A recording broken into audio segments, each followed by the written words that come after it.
Les dividendes te font-ils gagner suffisamment d'argent? Est-ce une bonne stratégie? Je vais tenter d'y répondre à certains détracteurs des dividendes ou certains qui trouvent beaucoup trop de nuances sur cette stratégie.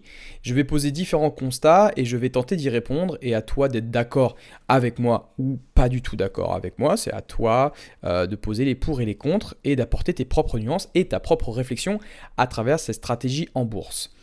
Je rappelle ce que c'est un dividende. Un dividende, c'est tout simplement une récompense. Alors, je vais vulgariser ça, c'est une récompense. Lorsque tu investis en bourse sur une action, par exemple, lorsque tu achètes une action Coca-Cola, certaines entreprises, donc là on va rester sur Coca-Cola, te versent un dividende pour un certain montant d'actions que tu achètes. Un montant d'actions, bien sûr, est attaché à un prix, à un cours. Par exemple, Coca-Cola est autour de 60 dollars. Donc en achetant une part de Coca-Cola, tu seras récompensé par l'entreprise, par des actions, par tout simplement un versement d'argent, donc un dividende. Et donc par rapport à ça, par rapport à cette stratégie, beaucoup de personnes, beaucoup de détracteurs de cette stratégie-là mentionnent plusieurs points négatifs. Et à travers ces points, je vais tenter d'y répondre et d'apporter certaines nuances.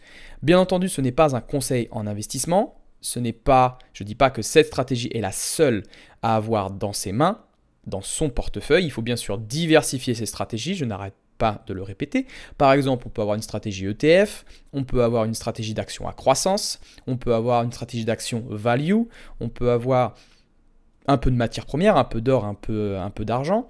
Ça ne pose aucun problème de varier ses actifs au sein d'un portefeuille, également même sur de la crypto-monnaie. Donc, je vais répondre à ces plusieurs constats et tu verras que c'est ce que j'ai remarqué le plus souvent sur les réseaux, notamment sur Instagram. Si tu ne me suis pas sur Instagram, je t'invite à t'abonner, très cher investisseur. Et je souhaite aussi me présenter peut-être parce que tu ne me connais peut-être pas. Je suis donc Sony, le fondateur de Sequoia.com et ma mission, c'est tout simplement de démocratiser l'investissement en bourse avec des contenus éducatifs et pédagogiques. Et donc, ma stratégie préférée, celle que je souhaite te faire partager, ce sont les actions à dividendes que je t'ai expliqué, notamment ce que c'était. Allez, sans plus tarder, on va passer donc aux différents constats de ces personnes qui disent du mal sur les dividendes. C'est parti.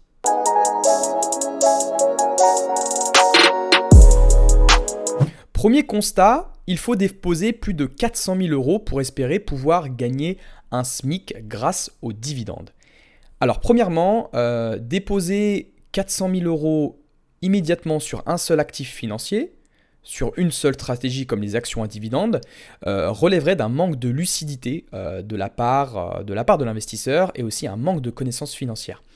Il y a des stratégies d'entrée. Quand on rentre avec, par exemple, on a un capital, je ne sais pas, on a un patrimoine de 400 000 euros qu'on souhaite investir en bourse, déposer 400 000 immédiatement relèverait donc du danger.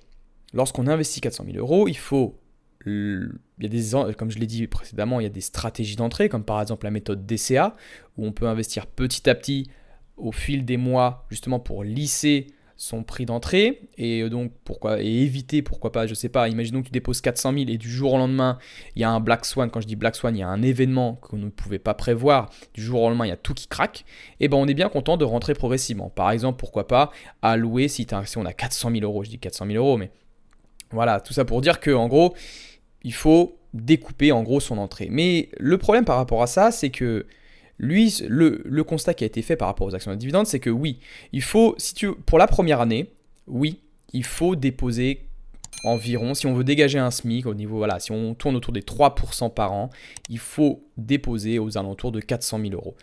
Oui, mais dans le cas uniquement où tu aurais cette somme. Et moi, il faut bien comprendre que la stratégie à dividendes, c'est une stratégie croissante. Je vais t'expliquer pourquoi par rapport au constat numéro 2 et tu vas comprendre pourquoi. Si tu veux vivre rapidement de tes dividendes, oui, dès la première année, il faudra sortir un certain gros montant. Néanmoins, je vais t'apporter une nuance par rapport à ça, justement pour t'apporter ma réflexion personnelle par rapport à cet horizon très long terme. Il faut savoir que le dividende par an, ça peut être de 3% à l'achat, au prix où tu achètes l'action, mais il y a aussi la croissance du dividende, la croissance du montant, qui va faire croître donc le rendement au fil des années. Et donc, c'est plus 400 000 euros que tu auras besoin de déposer, mais si le rendement augmente au fil des années, c'est peut-être 100 000, 150 000, en fonction de la somme que tu veux déposer au fur et à mesure. Donc voilà, je vois sur une échelle de temps de 10 ans, de 20 ans. Mais voilà, il faut prendre son temps, il faut patienter pour pouvoir en tout cas avoir une stratégie à dividende pour qu'elle soit rentable. Il faut patienter, sélectionner les bonnes entreprises qui ont de la croissance sur le dividende, qui ont de la croissance sur leurs fondamentaux, etc., etc. Et donc pour rebondir, justement, et tu vas comprendre le lien, le constat numéro 2, c'est seulement 3% par an. C'est pas rentable du coup, 3% par an. Et du coup, tu vas comprendre. Beaucoup voient uniquement la partie justement visible de l'iceberg, mais en réalité, se cache quelque chose de puissant dans le temps avec les actions à dividendes. Je l'avais déjà expliqué dans un des podcasts, mais je souhaite juste te rappeler quelque chose. Retiens, ce que je te conseille, prends une feuille. Alors si tu es sur la route, ne prends pas, mais écoute juste. Si tu es chez toi, tranquillement dans ton bureau, prends une feuille et note ce que je vais te montrer. La formule du dividende, rendement du dividende, égale, donc le pourcentage, donc le rendement du dividende, égale montant du dividende, pose le calcul, montant du dividende divisé par le cours de l'action à l'achat. Donc, quand tu as compris cette formule, en achetant une action à dividende à un prix et en voyant le montant du dividende augmenter chaque année, alors le rendement augmente. On ne raisonne plus donc sur un rendement à l'instant T du dividende, mais à l'achat. Parce que lorsqu'on achète un rendement du dividende à l'instant T à l'achat, c'est un prix fixe, mais forcément, il y a le rendement fixe. Mais il faut savoir qu'il y a certains dividendes, comme je t'ai dit, qui augmentent leurs dividendes chaque année de plus de 10% par an sur une période de 30 ans. Reprends le calcul. Ça va être très simple. Le cours de l'action, mets ton prix d'achat à 3%. D'accord ? Prix de l'action, par exemple, de Coca avec Warren Buffett. Warren Buffett a acheté Coca-Cola à 3 $. D'accord ? Donc voilà, 3 $. Maintenant, tu vas me prendre le montant du dividende à la même période. C'est-à-dire que 3 $, il l'a acheté, ça avait versé, je crois, 2 centimes, un truc comme ça. Et en montant, tu vas voir, fais le test, monte le dividende de Coca-Cola jusqu'à aujourd'hui. Et tu vas voir le rendement que possède Warren Buffett en ayant acheté du Coca-Cola avec son argent. J'ai perdu le fil, excuse-moi, mais avec Coca-Cola. Tu verras que le rendement va augmenter parce que forcément le montant du dividende de Coca-Cola l'a augmenté chaque année. Et donc c'est ce qu'on appelle un indicateur qui est caché sur les actions à dividendes qui s'appelle le yield on cost. C'est un rendement caché que de nombreux investisseurs anti-dividendes oublient de mentionner. Comme je te l'ai dit avec l'action Coca-Cola en 1990, le montant de dividende était de 2 centimes par action. Et chaque année, son dividende a augmenté de 5%. Et donc Warren Buffett avec ses actions Coca-Cola, achetées entre 1988 et 1990, atteint désormais, donc je vais te spoiler si tu n'as pas fait le calcul, mais plus de 45% de rendement par an sur cette action. Donc, partant d'un plus petit portefeuille, donc comme nous par exemple, avec 50 000 euros sur Coca-Cola à cette époque, t'aurais permis de dégager 24 000 euros par an, soit 1 875 euros par mois, un peu plus d'un SMIC. C'est pour ça que la puissance, tu vois, il ne faut pas forcément mettre gros, mais il faut patienter. Et ça, la patience, pas beaucoup d'investisseurs possèdent cette qualité. On veut toujours gagner de l'argent rapidement, mais en tout cas, sur la bourse, c'est une machine à cash sur le long terme, il faut y croire, il faut croire au long terme. Donc tout ça pour te montrer que oui, d'un point de vue court-termiste, les dividendes ne te rendront pas riche si tu mets immédiatement une grosse somme. Mais ils auront le pouvoir, si tu es patient, de dégager un salaire avec un montant plus faible que tu ne le penses sur le long terme. Le constat numéro 3 qui a été posé, oui mais Sony, lorsque ton action baisse, les dividendes ne te permettent pas de rattraper la différence. Sachant par exemple, il y a eu le cas avec AT&T, une société de télécom, de communication. Ils ont le prix de AT&T, donc ils ont un sacré rendement, mais le prix a descendu. C'est-à-dire qu'on est en moins-value sur notre portefeuille, et donc en fin de compte, le temps de rattraper notre investissement, en fait, on ne gagne rien. Et en fait, ça me fait un peu rire, mais j'ai envie de te dire, mais comme tous les actifs boursiers en fait. Exactement comme tous les actifs boursiers, comme toutes les actions en fait. On peut tous perdre en capital à partir du moment où l'on investit en bourse. À la seule différence, les actions à dividendes nous permettent de dégager du vrai argent utilisable depuis notre compte en banque, même en cas de chute du marché. Et ça, personne ne peut le retirer, ce dividende-là, pas même le marché. Dans un marché baissier, les investisseurs non dividendes aperçoivent, donc comme je te l'ai dit, de manière très floue et très incertaine le futur de leurs actions et de leurs potentiels gains. Forcément, ça ne rapporte pas, on ne sait pas vers où on va. À titre d'illustration, ceux qui attendent depuis août 2020 pour vendre l'action Facebook, donc pour empocher de l'argent, donc pour être en plus-value, pour gagner de l'argent, attendent toujours aujourd'hui d'empocher leurs gains. En effet, pour ceux n'ayant pas vendu au meilleur moment, c'est-à-dire à son plus haut, et donc sont en perte actuellement en mai 2022. Il faut savoir qu'en mai 2022, à l'heure où tu m'écoutes, le contexte actuel avec la guerre en Ukraine, l'inflation, le Covid, enfin bref, tout ça, l'augmentation des taux directeurs fait que forcément il y a beaucoup de peur sur les marchés, il y a beaucoup d'incertitudes. Et donc voilà, donc ceux qui attendent en 2020 l'action Facebook, en août 2020 l'action Facebook, et là en mai 2022, n'auront en fait encaissé que des pertes et n'auront rien reçu en dividendes. Et donc c'est pour ça que moi, de 2020 à 2022, j'ai empoché des dividendes, j'ai empoché aux alentours de 2500 € par an en dividendes par rapport à cet investisseur qui aurait investi sur Facebook, qui n'aurait rien gagné du tout. Le problème, donc, est de savoir quand est-ce que peut survenir le meilleur moment pour vendre, pour empocher ses plus-values.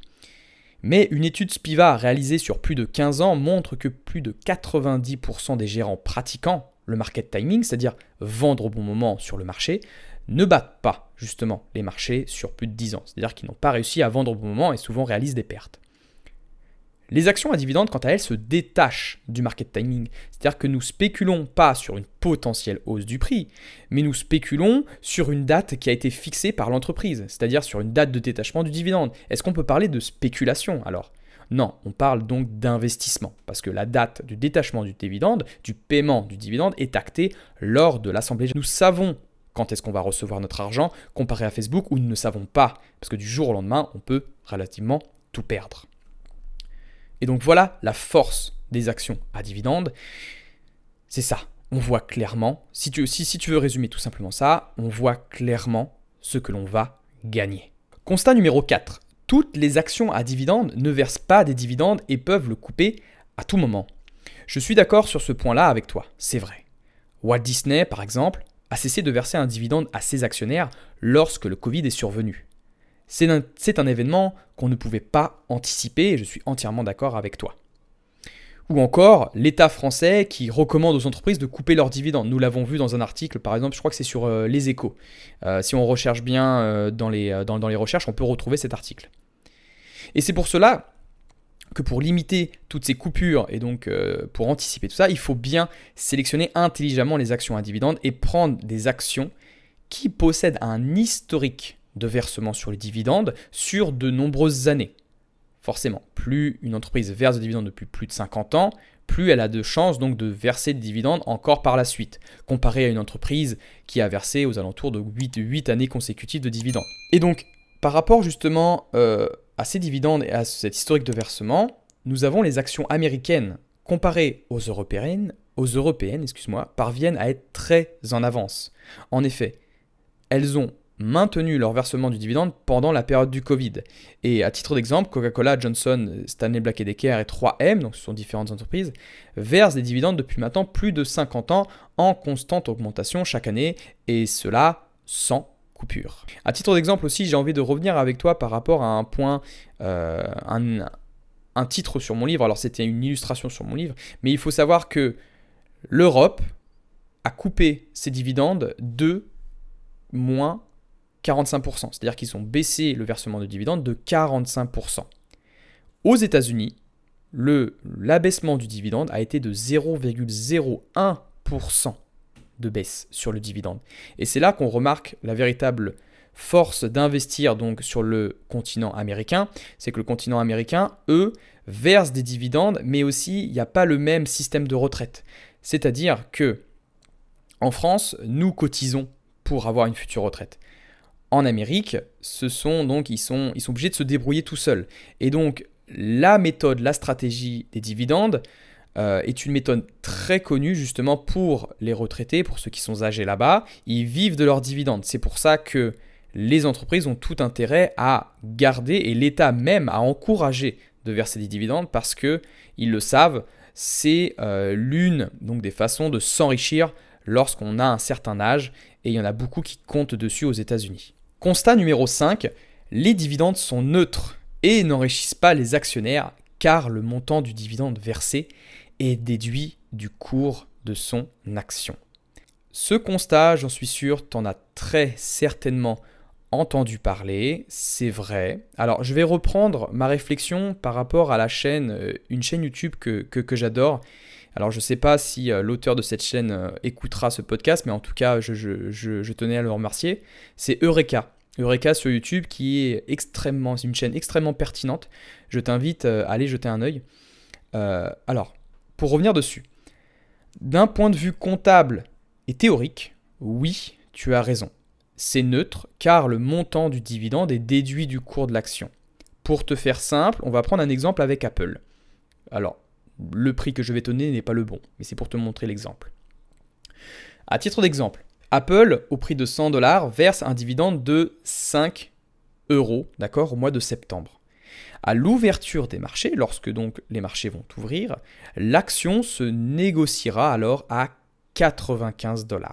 On prend le dividende se détache du prix de l'action, c'est pour ça qu'on appelle date de détachement du dividende, parce qu'on vient détacher son prix du cours de l'action et donc fait baisser le prix. Et donc, comme je dis, voilà, ce qui est dit, on ne gagne rien alors, parce que forcément, si on prend sur le cours et en fait on te le redistribue, c'est neutre. C'est comme si qu'en fait on prenait de ce que tu possédais déjà pour te le redonner. En gros, on ne gagne rien. Alors, on va y venir, et tout dépend de ce que tu entends justement sur cette notion d'enrichissement. Et tu vas comprendre pourquoi, notamment avec Elon Musk, que je reprends aussi par rapport à ce qu'a dit Eureka et qui est très pertinent. Je vais essayer d'être encore plus clair qu'il ne l'a été. Il est faux de dire tout d'abord que les dividendes n'enrichissent pas les actionnaires et n'augmentent pas le pouvoir d'achat des actionnaires. Et ça, je vais t'expliquer. Elon Musk, tu as très certainement entendu parler d'Elon Musk, tu connais très certainement Tesla aussi qui est coté en bourse. Elon Musk est devenu milliardaire, d'accord ? Cependant, une fortune qui est très volatile. Et tu vas comprendre pourquoi. La fortune d'Elon Musk est reliée au prix de son action en bourse. En effet, sa fortune est rattachée aux croyances des marchés et des investisseurs. C'est-à-dire que, imaginons que le lundi, l'action Tesla est à 1000 $, d'accord ? La fortune d'Elon Musk est donc à 40 milliards, je ne sais pas. L'action donc descend, chute, forcément, la fortune d'Elon Musk va chuter également parce que sa fortune est reliée au prix de l'action. Et donc là, on comprend que la fluctuation du prix sur l'action provoque un yo-yo sur la fortune d'Elon Musk. Donc c'est très variable, c'est très volatile. C'est une fortune qu'on appelle plutôt fragile, qui peut s'effondrer en quelques secondes si les investisseurs venaient à paniquer et à tout vendre. Elon Musk donc ne peut pas vendre, car ce serait un signe plutôt négatif auprès de ses investisseurs. Il perdrait tout simplement la confiance envers eux. Donc en soi, il ne vendra pas. Parce que voilà, comme je t'ai dit, on peut perdre confiance.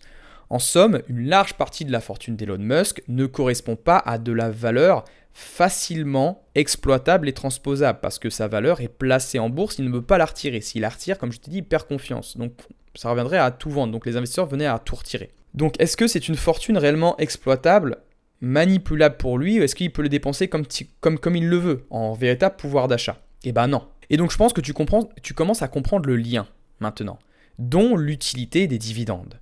Ils permettent d'injecter, les dividendes, quand on reçoit des dividendes, permettent d'injecter du véritable argent, du véritable pouvoir d'achat aux actionnaires, sans vendre sa position. Avant le versement des dividendes, la valeur de l'action, rappelle-toi ce que je t'ai dit par rapport à Facebook, et aussi c'est exactement pareil avec Tesla, la valeur de l'action est très incertaine, très floue. On ne voit pas si elle va monter, on ne sait pas si elle va descendre. Seule Madame Irma peut savoir si une action va monter ou va descendre. Bien sûr, il y a des signes positifs, il y a des signaux positifs et des signaux négatifs qui peuvent influencer ça, justement, le prix de l'action.